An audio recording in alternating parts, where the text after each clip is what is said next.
سلام علیکم دوستان عزیز، امیدوارم که همه شما خوب هستید. چقدر هوا امروز خوشگل و گرم.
دوستان عزیز، من در اینجا خوراک تیار کرده هستم.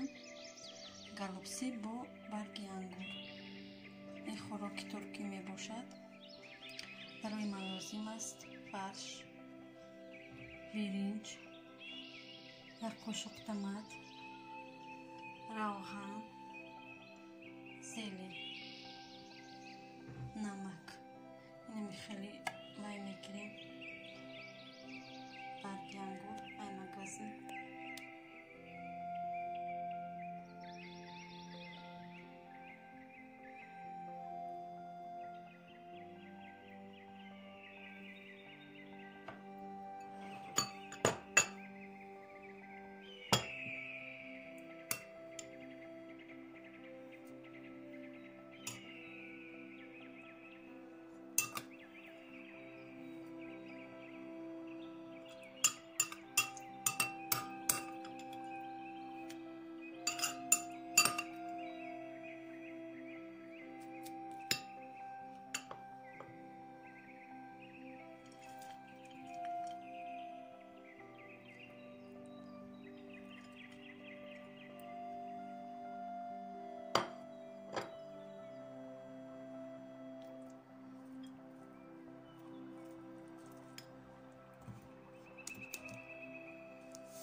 کمتر پاپریکا می اندازیم.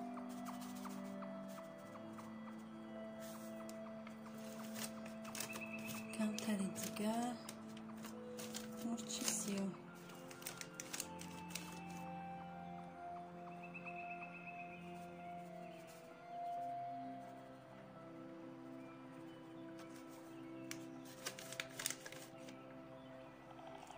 هزینه این هم باشه.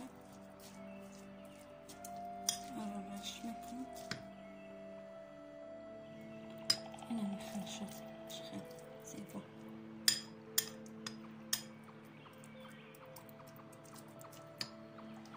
برگ انگور، لیکن برگوی انگور میده.